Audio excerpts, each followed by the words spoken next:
and that's for any of us regarding a difficult issue.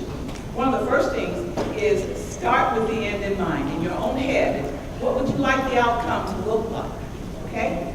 And with that, you want to compliment something that they may have done already that's comfortable to you and that's comfortable to them, all right? That's an easy buy-in, okay?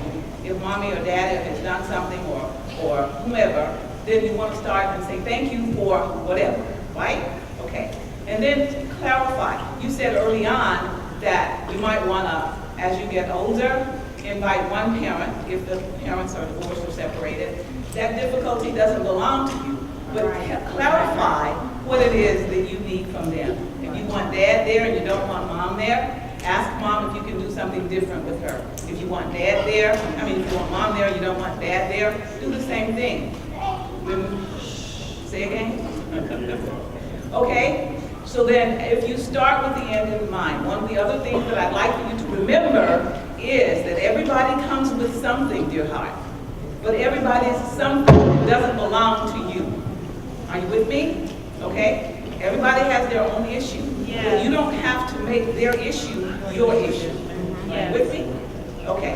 I hope that that helps. So when you do talk to mom or dad or whatever, remember what it is that you want to talk about. Because when situations are difficult, it's not uncommon that we become emotional and we can lose sight of the thing that we really wanted to discuss with them. How about that?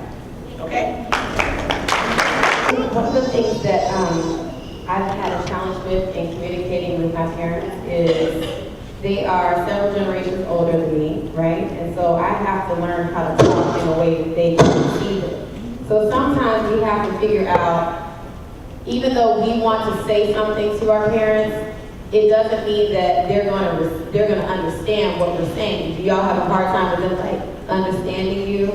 And a lot of that is because they speak a different language, almost. So you have to figure out how your parents are going to take what you're trying to give to them.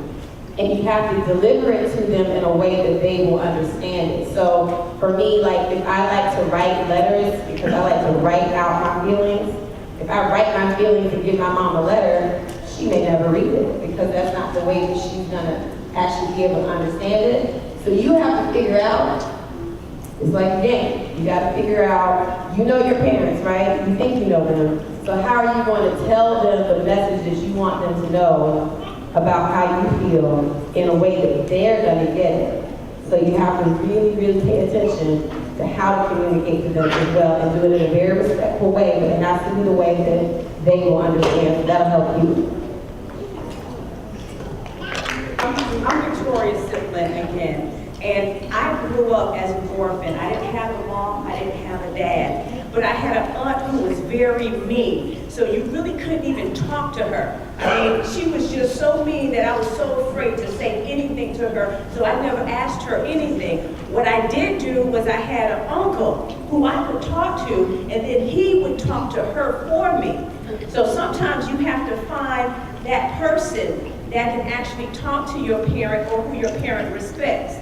Now, and I have two boys. I have a 12-year-old and a 14-year-old. And of course, right about now, mom knows nothing, dad knows nothing. They call me ancient. So, right? So, and they know everything. So what I've done with my boys growing up is I have my 12-year-old who he kind of knows if I'm happy, if I'm in a good mood, and he doesn't ask much.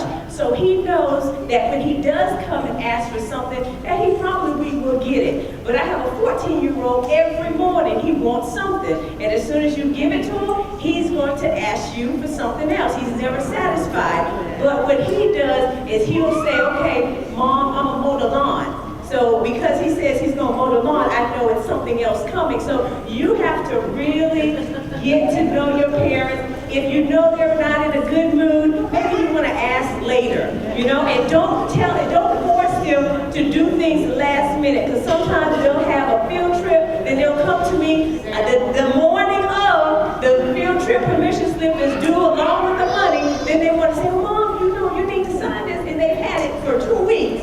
So, you also have to understand that your parents, they're working, they're under pressure, and so you have to observe their behavior. The most. Here are the 4 categories. My parents. Or is it church leaders and other encouragers in the church? Youth directors and chaperones, so separate them from that second group. And then youth group peers, so other young people. They are the ones that keep you focused on the Lord the most.